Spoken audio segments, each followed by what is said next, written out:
Hello everyone, मैं सत श्री अकाल, अस्सलाम वालेकुम। जनाब, कैसे हो आप सब? आई होप सो गाइस आप सभी बहुत अच्छे होंगे। एक नए दिन के साथ हम दोनों नई वीडियो के साथ हम दोनों वापस आ चुके हैं। और गाइस आज की वीडियो बहुत अमेजिंग होने वाली है। आप सभी को पता है भाई, जिसने अल्लाह की नाफरमानी करी है या इनकार करा है अल्लाह के दिए हुए रास्ते को, है ना, इन चीज़ों को इनकार किया है, उसका तो हश्र क्या हुआ है, अजाब कितना बड़ा है। तो हाँ। आज हम देखें कौम लूत का क्या अजाब आया था, उन पर क्या अजाब आया था। फिर हमने और भी बहुत ज़्यादा सुना, कौम आद, है ना, कौम समूद, कुछ है ना, ऐसे कितने अजाब है। एक सिर्फ हमारी कौम है भाई, प्रोफेट मोहम्मद साहब वाली कौम है, जिसपे कोई अभी तक अजाब नहीं आया। और इतने ज़्यादा गंदे लोग हैं इस कौम के अंदर, है ना, सबसे बुरे लोग हैं भाई। इतना अत्याचार, क्या क्या चीज़ें हो रही हैं। लेकिन हम पे अभी पर जब हम हमारे टाइम पे सिर्फ अब क़यामत ही आएगी डायरेक्ट। अजाब जो मेरे को लग रहा है वो नहीं। तो क्या करने लगी थी? मैं कहने लगी थी कि आपकी बहुत सारी रिक्वेस्ट आ रही हैं, बट हम उनको पूरी कर रहे हैं धीरे धीरे। वीडियोस तो 2 ही आ पाएंगे दिन में, है ना, आपको पता ही है। तो रिक्वेस्ट एक दिन में, एक वीडियो के नीचे 10 रिक्वेस्ट होती हैं और वीडियोस 2 ही आ पाएंगे, तो थोड़ा टाइम लगेगा। बाकी ये जिस वीडियोस की ज़्यादा रिक्वेस्ट होती है ना, जैसे 10 में से 5 बंदों या 4 बंदों जिसके लिए बोला होगा, वो हम पहले कर देते हैं। सो फिलहाल इसको प्ले करते हैं गाइज, और फिर करते हैं बाकी बातें डिस्कस, कौम लूत, अजाब, और बाकी इसको प्ले करते हैं। लिंक डिस्क्रिप्शन दिया, जाके चेकआउट कर लेना। कौम लूत, जिन्होंने ऐसी बुराई को ईजाद किया जो इनसे पहले दुनिया में किसी कौम ने न किया था। ऐसी बदकारी जिसकी मिसाल तारीख में कहीं नहीं मिलती। इस कौम ने ऐसा क्या काम किया था और इनका क्या अंजाम हुआ?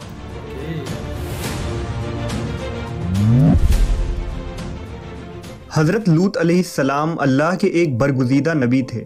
आपके वालिद का नाम हारान था, जो तारिख के बेटे थे। आपकी पैदाइश इराक़ के कदीम शहर उर में हुई थी। इस शहर में इब्राहीम अलैहिस्सलाम का मस्किन था। दरअसल लूत अलैहिस्सलाम के वालिद हारान हज़रत इब्राहीम के सगे भाई थे, यानी हज़रत लूत अलैहिस्सलाम हज़रत इब्राहीम के भतीजे थे। चूँकि हज़रत लूत अलैहिस्सलाम के वालिद उनके बचपन में ही इंतकाल कर चुके थे, लिहाजा हज़रत लूत को हज़रत इब्राहीम ने बेटा बनाकर पाला था। आप हज़रत इब्राहीम पर सबसे पहले ईमान लाने वालों में शामिल हैं। आप हज़रत इब्राहीम के ज़माने में अहले सदूम की रहनुमाई के लिए नबूवत के मनसब पर फाइज हुए। हज़रत लूत के बहुत सारे मुआजिज़ात हैं। आप जिस वक्त बारिश के लिए दुआ करते थे तो आसमान बादलों से भर जाता और खूब बारिश होती थी। हज़रत लूत जिस पत्थर पर सर रखकर सोते, उस पत्थर पर आपके सर मुबारक का निशान बन जाता था। सदूम वो इलाका था जहां लूत अलैहिस्सलाम मबूस फरमाए गए। सदूम के आसपास 5 निहायत ही खूबसूरत शहर आबाद थे, जिनमें से हर एक की आबादी 1 लाख नफूस से ज़्यादा ही थी। ये इलाके निहायत ही सरसब्ज़ व शादाब और कुदरत की फैयाज़ी का हसीन शाहकार था। यहाँ बागात की कसरत थी। लहलहाती खेतियाँ यहाँ की ज़रूरियात से कहीं ज़्यादा थी। उर्दून, शाम और इसराइल के दरमियान बसा हुआ ये इलाका निहायत ही ज़रखेज़ था। वहाँ तरह तरह के अनाज, फल, मेवे बकसरत पैदा होते थे, और यही वजह थी कि आसपास के बस्तियों के लोग भी अपनी मुआशी और ग़ज़ाई ज़रूरत के लिए उन बस्तियों की तरफ आते थे। मगर ये बात अहले सदूम के लोगों को बिल्कुल भी पसंद न थी। उनके ख़याल में उनकी बस्तियों में पैदा होने वाले फलों, अनाजों और सब्जियों पर सिर्फ उनका ही हक था। वो नहीं चाहते थे कि दूसरी बस्तियों के लोग उनके इलाके में आएं। एक दिन सदूम के लोग इस बात पर गौर व फिक्र कर रहे थे कि बाहर से आने वाले लोगों को यहाँ आने से आखिर कैसे रोका जाए, कि इब्लीस एक बुजुर्ग की शक्ल में उनके महफिल में आया और कहा, अगर तुम इनसे पीछा छुड़ाना चाहते हो तो मेरे कहने पर अमल करो। उस अजनबी बुजुर्ग की बात लोगों ने बहुत तवज्जो से सुनी। इब्लीस ने कहा, मैं कल बताऊंगा। दूसरे दिन इब्लीस एक खूबसूरत जवान लड़के की भेस में आया और उन्हें अपनी औरतों के बजाय मर्दों के साथ फेल बद करना सिखाया। इब्लीस ने कहा कि अगर तुम उन बस्तियों के लोगों से निजात चाहते हो जो तुम्हारी बस्ती में आ जाते हैं, तो ऐसा करो कि जब भी कोई शख्स तुम्हारे इलाके में आए तो तुम लोग ज़बरदस्ती उसके साथ अपनी ख्वाहिश पूरी करो। इस तरह ये लोग इस बस्ती में आना छोड़ देंगे। अपनी नफसानी ख्वाहिशात के लिए मर्दों से बदफेली इस कौम का दस्तूर बन गया था। यहाँ बेहयाई आम हो गई थी। हुक्मरान, सरदार, रऊसा, हर तबके में घर घर ये अमल फैल गई थी। भरी महफिल में ये लोग इस फहाशी के काम को करके खुश होते थे। कोई भी महफिल इस काम के बगैर अधूरी समझी जाती थी। खासकर मुसाफिरों में से कोई खूबसूरत लड़का होता तो ये लोग उसे अपना शिकार बना लेते। तलमूद में लिखा है कि अहले सदूम अपनी रोज़मर्रा की ज़िंदगी में सख्त जालिम, धोखेबाज और बद मामला थे। कोई मुसाफिर उनके इलाके से बखैरियत ना गुजर सकता था, कोई गरीब उनकी बस्तियों से रोटी का एक टुकड़ा ना पा सकता था। बारहा ऐसा होता था कि बाहर का आदमी उनके इलाके में पहुंचकर फाकों से मर जाता और ये उसके कपड़े उतार कर उसकी लाश को बरहना दफन कर देते। अपनी वादी को उन्होंने एक बाग बना रखा था जिसका सिलसिला मीलों तक फैला हुआ था। इस बाग में वो इंतहाई बेहयाई के साथ एलानिया बदकारियां करते थे। हज़रत लूत अलैहिस्सलाम ने उन्हें तौहीद की दावत दी और बदकारी के इस घिनौने अमल से तौबा करने का हुक्म दिया।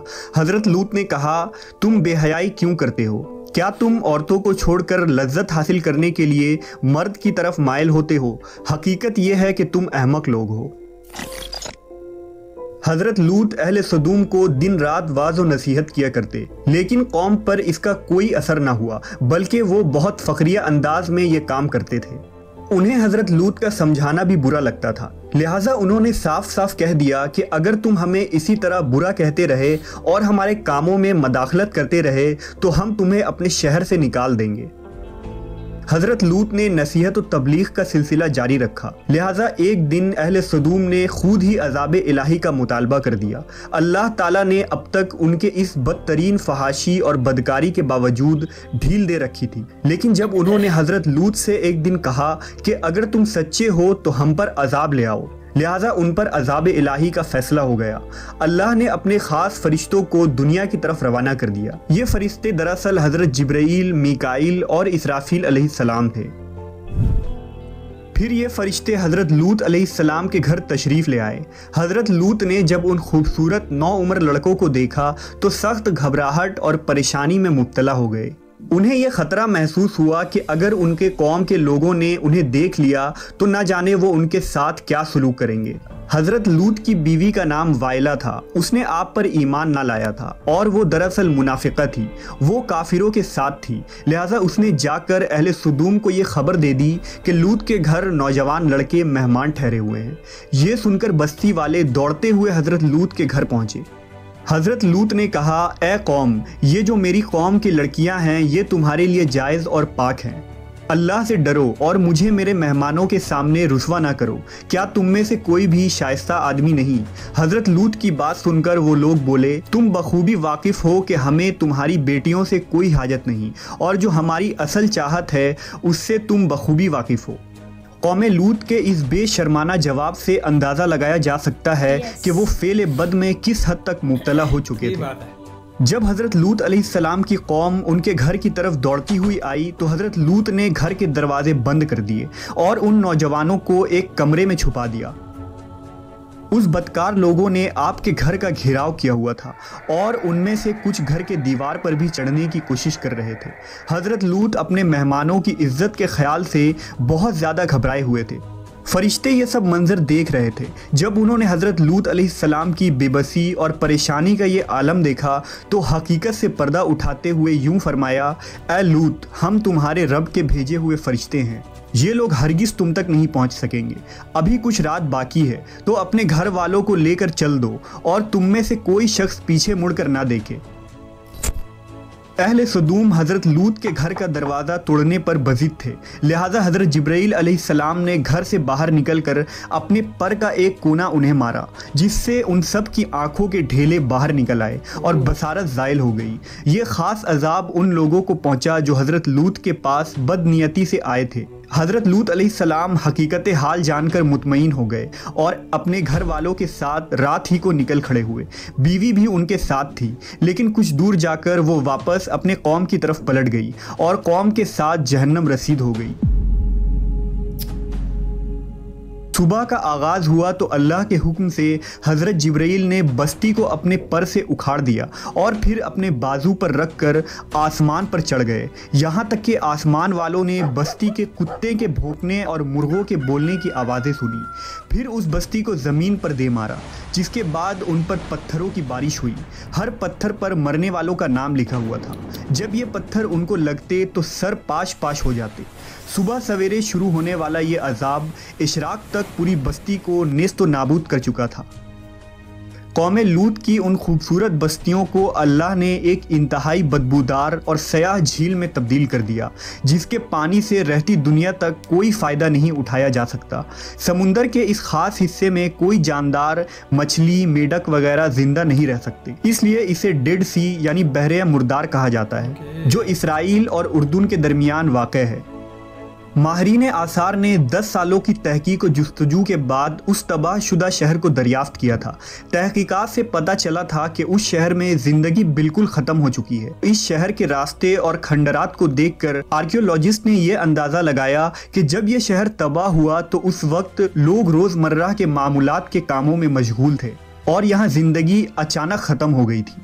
अहले सदूम, जिन्हें पत्थर बना दिया गया था, उनके बुत अभी तक बहरे मुर्दार के पास मौजूद हैं, जो ता क़यामत लोगों के लिए एक इबरत है।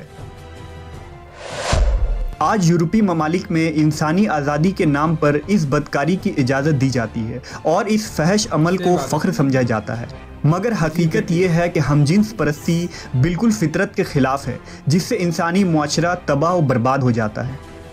रिवायतों के मुताबिक एक मरतबा हज़रत सुलेमान अलैहिस्सलाम ने शैतान से पूछा कि अल्लाह के नज़दीक सबसे बदतरीन अमल क्या है। इब्लीस बोला, जब मर्द मर्द से बदफेली करे और औरत औरत से ख्वाहिश पूरी करे। हज़रत इब्ने अब्बास से रिवायत है कि रसूल अल्लाह सल्लल्लाहु अलैहि वसल्लम ने फरमाया कि उस शख्स पर अल्लाह पाक की लानत हो जो कौम लूत वाला अमल करे। सो गाइस, ये थी वीडियो। और जो कौम लूत ने किया है, जिसका कि उनको अजाब मिल चुका है, वो आजकल शरेआम हो रहा है। भाई वो चीज मैंने ये चीज स्टार्टिंग में कही थी, वेडिंग्स हो रही है ना, जैसे लड़के लड़की शादियां कर रहे हैं, और ये चीज मैंने स्टार्टिंग में कही थी। एक हमारी कौम है जिसको अजाब नहीं मिल रहा है ना, और मिलेगा, बहुत गंदा वाली चीज होएगी, या क़यामत आएगी या क्या होगा वो किसी को नहीं पता है। बट जो चीज़ें हो रही है ना, इस चीज़ के लिए एक अजाब दे दिया गया था, और हमारे ये अब ये कल्चर बनता जा रहा है। लड़के लड़कियां शादी कर रहे हैं ना, आपस में रह रहे हैं, कॉमन सी चीज़ होती जा रही है बाहर की वजह से। जो बाहर चीज़ें करते हैं ना फॉरेनर्स है ना, और वो चीज़ें हमारे यहाँ के देख के यही चीज़ें करने सीखने लग पड़े हैं ना। सो बाकी ये थी वीडियो कौम लूत का अजाब। एंड अगर आप ऐसी वीडियोस और चाहते हो, किसी पर्टिकुलर कौम पे हम वीडियो बनाए, समूद हो गया, आद हो गया ना, जितनी भी है, किसी और का चाहते हो आप वीडियो देखना या बयान देखना, जरूर कमेंट करके बताना guys. Thank you so much for watching the video. मिलते हैं नेक्स्ट वीडियो में।